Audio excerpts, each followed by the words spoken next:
Hello, welcome to Legendary Adventures, a Legend of Zelda podcast. We've played through all the dungeons in the original Legend of Zelda. We've traveled all over the world map. So now it's a good time to look at the world as a whole. And then we'll put a bow on our discussion of the first game by talking about the legacy of the original Legend of Zelda. So the dynamic between the overworld and the underworld is essential to the Legend of Zelda, but it wasn't always there. In an interview published in the official guidebook for the Japanese version of A Link to the Past, programmer Yusunari Soejima stated that in the early stages, The Legend of Zelda contained only dungeons. Co-creator Shigeru Miyamoto said that when they added the world map, everything at first was all clumped together. As work on the game progressed, the map expanded. The final world map spans 128 screens laid out on an 8x16 grid. I describe the overall design as maze-like. There are few wide-open areas, and players will often find the screen has some kind of border. The game tries to offer a variety of topographical features and landmarks. There are lakes, a shoreline, two forests, one living and green, the other dead and browning, a graveyard, desert areas, mountain areas. However, the world feels very flat. There are clearly marked staircases in the mountain region to suggest the player is traveling up and down the sides of a mountain. But overall, the visual design always has the player moving around a flat area, bordered by walls that just give it the appearance of a canyon. The walls and the cliffs don't pop out in the same way that they would in later games. I would also say that the world as a whole lacks a sense of place. While there are landmarks that the players will come to recognize, like the lake, the rivers, the waterfalls, the seashore, Hyrule doesn't feel like a kingdom. There's no villages or any real population, just a few old men and women hidden in caves. The structures all appear to be ancient. It's a solid setting for a video game, but it doesn't give off the sense of a grand world of fantasy that later titles would. The map contains few signposts or hints to guide the player as they seek the dungeons. Players are left to explore or to turn to supplemental materials like the manual and the included map to find their way. There are two docks marking the places where players can launch the raft. Twice players will find rocks with an arrow formation, one just west of the starting screen. That arrow points back to the east, perhaps a light hint that the first dungeon is not to the west. Another arrow is found on top of the mountain. It points west towards Spectacle Rock, which is located just 3 screens to the west of the arrow. Other secrets such as bombable walls, burnable trees go unmarked. This has given the game a reputation of requiring players to burn every bush and bomb every wall to find the secrets.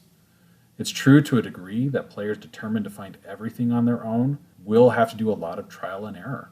Other players, however, can use walkthroughs if they're stumped. Also, the map included in the game marks 8 squares with question marks. One marks the waterfall, behind which you can find the hint to the 5th dungeon.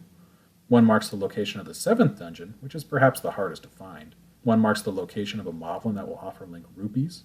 And 2 mark the locations of items hidden beneath Armos statues, the blue ring, and the power bracelet. And the final 3 mark the location of fast travel points. Fast travel systems are incredibly common in open-world style games like The Legend of Zelda. This game bizarrely features 2 different systems for fast travel. Neither is very player-friendly. The power bracelet unlocks 4 fast travel locations spread across the world map. Each is marked either by a single rock or 4 rocks surrounding a blank space. Pushing either that lone rock or the rock on the west will reveal a staircase. Descending the staircase, we find an old man and 3 additional staircases. We are told to take any road we want. Each staircase exits to another fast travel point, but none are marked, meaning that players have to guess blindly. Each fast travel point can be re-entered upon exit, but the staircases in each fast travel location are laid out in different orders. I find this system to be too unwieldy to be usable, and beyond some initial curiosity, I never fast traveled using these points. The second fast travel system uses the whistle. Blowing the whistle on the overworld will summon a whirlwind that will carry you to a dungeon entrance. However, it's not entirely clear how this works. The Zelda fan wiki suggests that players can only warp between completed dungeons, with the whistle moving Link between dungeons in ascending order if he is oriented to the north or east, and then between dungeons in descending order if he's oriented to the west or south. I should also probably acknowledge the game's second quest. After completing the game, players have the option to start that quest. It includes 9 new extra challenging dungeons, and the locations of these dungeons on the overworld are shuffled around. It's an extra challenge for fans who really get into this game. I personally have never played through the second quest in its entirety. I've started it, but just have never really gotten anywhere. The inclusion of the second quest at all was a bit of a fluke. In a 2010 Iwata Asks interview, programmer Toshihaki Nakako said that he laid out the dungeons following plans given to him by Takashi Tezuka. Once he had, only half of the available memory was used. With a full half of the available memory left, they decided to design the second quest. The interview includes drawings showing how the dungeons were designed to fit together across the 128 screen grid like a jigsaw puzzle. I'll share these drawings on Facebook and Instagram. Just search Legendary Adventures Podcast. The first 5 dungeons fit together to fill one 128 screen grid. The final 3 dungeons then fit together to fill a second. Tezuka said that they designed the dungeons this way to get as many dungeons in the game with limited memory available to them. I haven't seen it explicitly stated, but I would hazard a guess that the repeated rooms of the dungeon were also part of this space-saving attempt. This precaution, though, seems to have worked a little too well, resulting in not all that extra space. The second quest is available once players complete the game, or right at the start of the game, players can name their Link Zelda when starting a new save game, and they will immediately start to the second quest. A few later games in the series would also feature second quests, but they're not all that common. It's clear that this first game in the series sets up many ideas that would be iterated on as the series continues. These ideas, however, are still a little rough around the edges. The fast travel systems would be improved. The world maps would gain more of a sense of place. Items like keys would be changed so they only work in the dungeons in which they are found, and more. But the legacy of this game is undeniable. A Wikipedia article of the best-selling NES games lists The Legend of Zelda as the 6th best-selling game on the system. It cites an article from themagicbox.com, which states that the game sold more than 6 million copies. With the success of The Legend of Zelda, Nintendo quickly began to work on sequels. The series is recognized as one of the company's flagship series, and it now spans more than 20 games. The Legend of Zelda also spawned many imitators. In Japan, the game was a launch title for the Famicom Disk System. That's an add-on for the Japanese equivalent of the NES.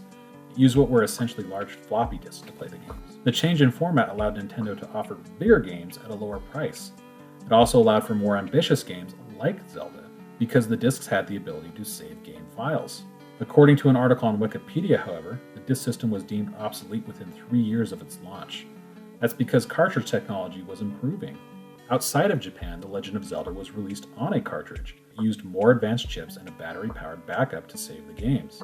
The battery keeps the temporary memory of the cartridge active, allowing for the game to be saved as long as the battery has power. In his NES Works series, Jeremy Parrish notes that The Legend of Zelda was not the first game to use a battery backup. He names at least one game that predated it, but it's widely considered to be the first major release to include one, and it helped popularize the practice. I feel The Legend of Zelda also establishes the core gameplay elements that will define the series. Zelda fans often discuss the Zelda formula, sort of a common structure of the series. However, when it is discussed, I often hear commentators describe elements from A Link to the Past or Ocarina of Time, like a dual world or a 2-act structure. These are featured in many games of the series, but certainly not all. I hypothesize that the true Zelda formula is defined by this first game in the series. So what is that formula? Well, it first comes down to the genre. This is a thorny discussion among video game fans. Genres are defined by the type of play rather than the mood or the setting like you might find in books or movies. Over the years, I've heard many people complain about the way video game genres are categorized. That's partially because many genre elements have been blended together over the years. The Legend of Zelda is a game that does plenty of genre blending. I'll do my best, though, as I define what I mean as I describe the genre of The Legend of Zelda and games similar to it. At the time of its release, and for many years afterwards, Zelda was described as an RPG, or role-playing game. These are video games that are inspired by Dungeons & Dragons and similar tabletop games. Role-playing games generally try to emulate and adapt that Dungeons & Dragons experience into a digital format. RPGs generally feature characters that are customized by the players with individual stats that can be improved, generally through acquiring experience points. Those points are generally awarded through battle. These games also feature an extensive array of accessories and armor that can be equipped to improve player stats. There's also economies and shops, dungeons to explore. It's easy to see how Zelda draws from role-playing games. Players can name Link whatever they want. They can also improve his stats, though not through the collection of experience points, rather through the collection of equipment and heart containers. However, the equipment in Zelda is more limited and it's permanently applied once collected. Zelda also has a distinct focus on action. This wasn't really seen in the RPGs of its days. Players fight enemies in real time and have to dodge attacks and obstacles while landing attacks of their own. In some cases, this requires quick movement on the part of the player to avoid damage. These are elements that are more in line with arcade action titles. There's even collectible stopwatches that will temporarily stop all enemies on screen, like in an arcade game. Combat challenges are essential to the game, and dungeons regularly feature screens which must be cleared of all enemies to progress, much like an action game. Zelda also draws elements from adventure games. The adventure games started as text-based games on PCs. They get their name from the very first of these games, the Colossal Cave Adventure. That was an entirely text-based game. Player entered simple text commands to explore the world, experience a story, and solve puzzles. Later adventure games would feature graphics and eventually adopt a point-and-click interface. The genre is known for its distinct focus on story and puzzles. In adventure games, the puzzles generally revolve around collecting and using a variety of inventory items. We can see the adventure game influence in Zelda with the various tools that Link collects. There's also the riddle-like hints offered by the old men and women in the game. In the interview for the Link to the Past Player's Guide, Takashi Tezuka said, "Of the original Legend of Zelda, we basically decided to make a real-time adventure game. No one wants to do physical things like pushing and pulling by selecting them from a menu. If you're going to push something, you want there to be some force behind it." Let's touch on a few examples of the adventure game mentality within Zelda.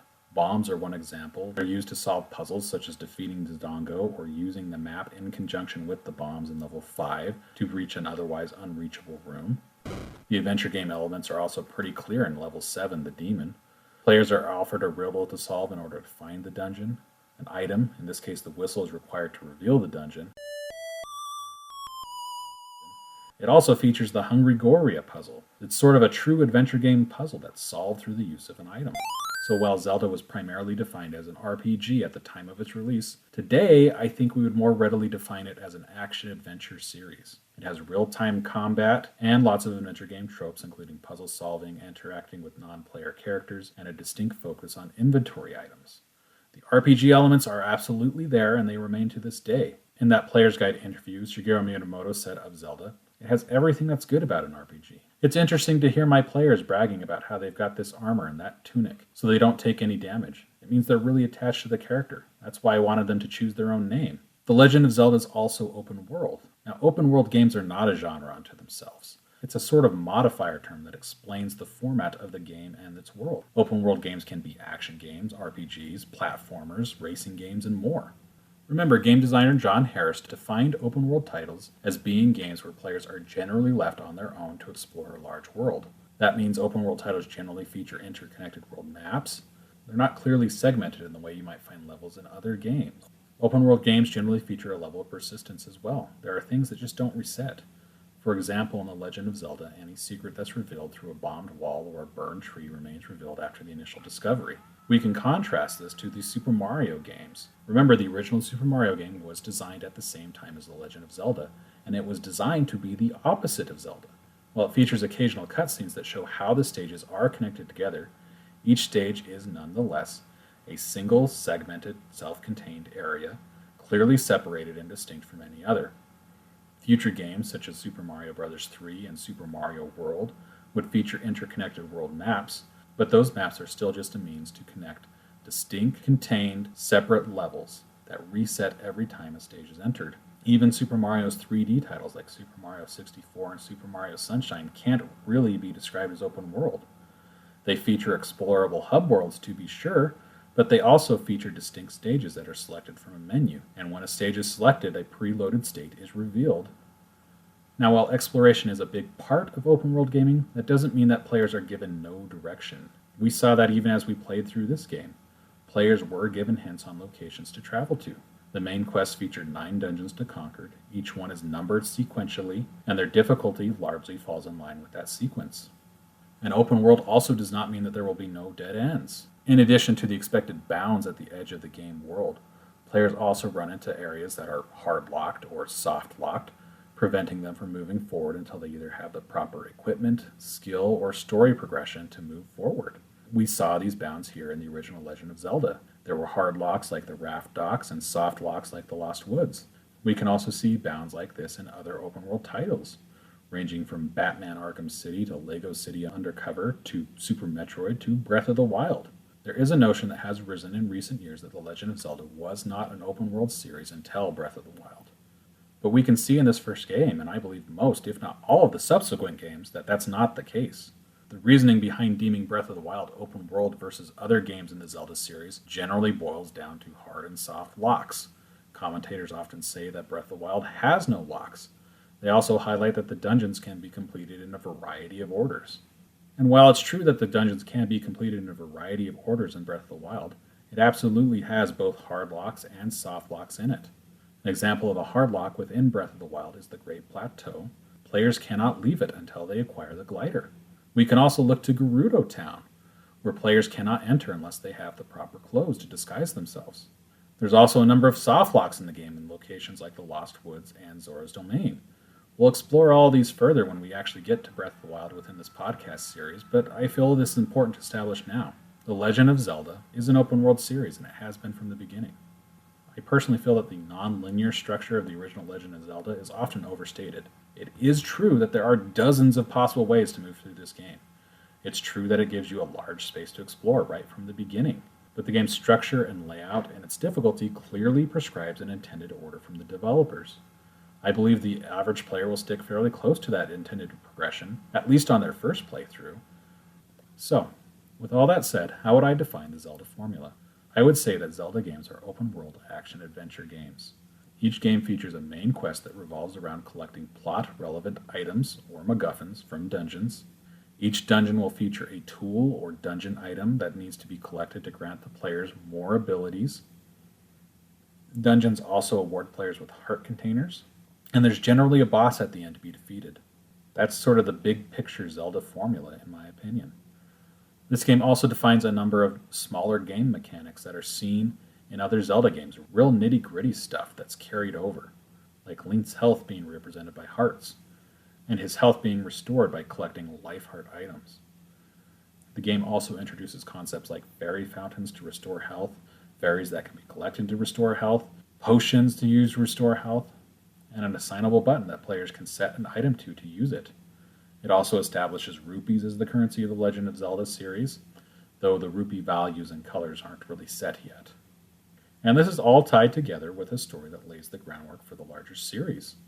The story and lore of the Kingdom of Hyrule, the magical Triforce, Ganon, Link, and Zelda, they're all kind of sketchy here, but they're there.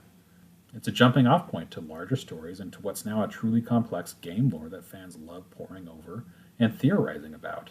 All that said, the very next game in this series stretches that formula I laid out to its limit, perhaps even breaks it.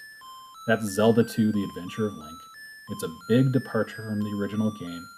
We'll start exploring it next week. If you enjoyed this episode, please subscribe and follow along. Please also consider sharing this podcast with another Zelda fan. I'm Paul Riley. Thanks for listening. I'll see you next week.